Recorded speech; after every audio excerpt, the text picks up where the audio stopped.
Hello everyone, this is a short demo on two-dimensional array. We'll start off by declaring a 2D array, and to indicate that this is a 2D array we use a comma in between our square brackets. I'm going to give this the name double 2D array,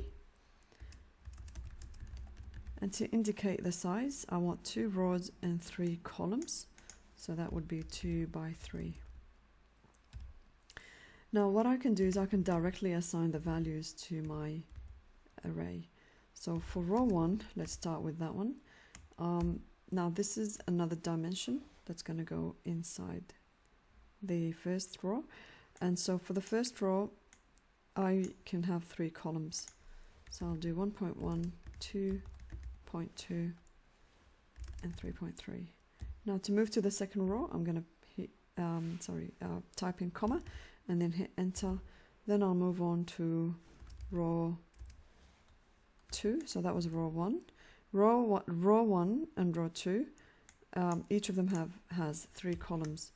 So that would be 11.11, 12.12, and I'm just making up these numbers, but I would want them to be a little bit distinct so that we can tell the difference. So another way of writing this, so this can also be written in a shorter way. So I could have just basically put everything on the same line and removed, so you can't really have a comment though. So that's another way of doing this.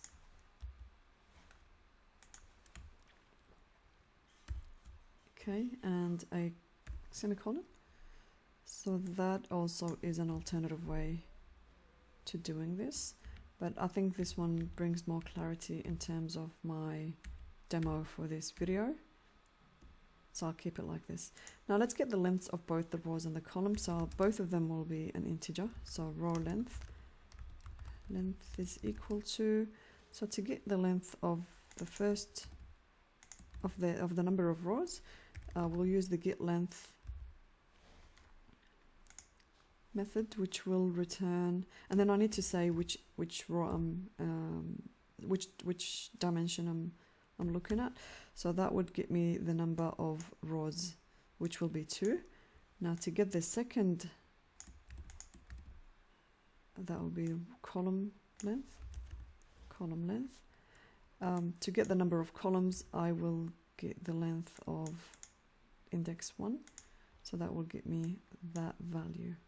So this one will give us the number of rows, and the second index, or 1, will give us the number of columns.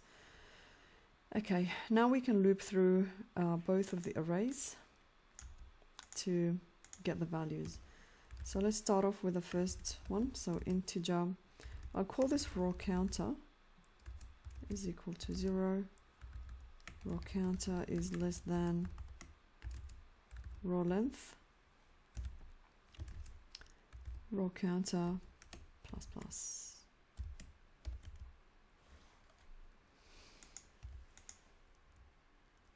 So now let's console.writeLine, and now I want to access, sorry I can't type today, double 2D array.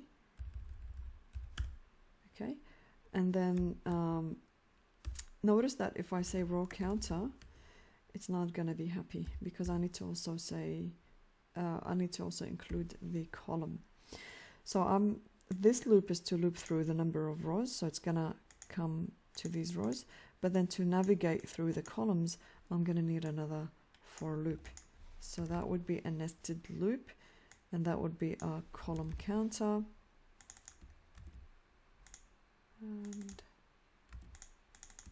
And then that would now can be used, but I need my column counter to actually loop to the length of columns, so that way.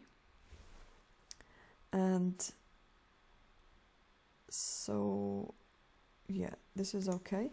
Now I need to put them in brackets as well, so that it's still complaining. We'll figure out what's going on. Let's finish off the rest. Okay, so this is the Java convention, sorry. So we do the same thing. We separate with a comma. So it's pretty much the same way where we've done the declaration here. Okay, so I was using the Java version, so please use a comma to differentiate between the rows and the columns. And then after that, yeah, let's just print it like this. Okay, so maybe I can print a message to the user at some point here, and I'll say,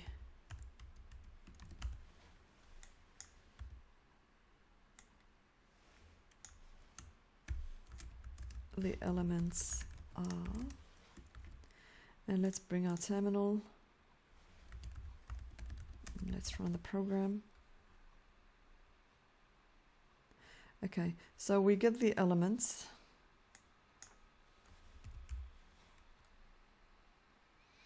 So these are the values of our first row. So they match this one. And then the second row we get 11.11, 12.12, and so on. So yeah, that's about it. Like, this is how you would display things. Now if you can change, if you want to print each row on the same line, separating the values by a space, you can do that, but then you need to print a new line. And now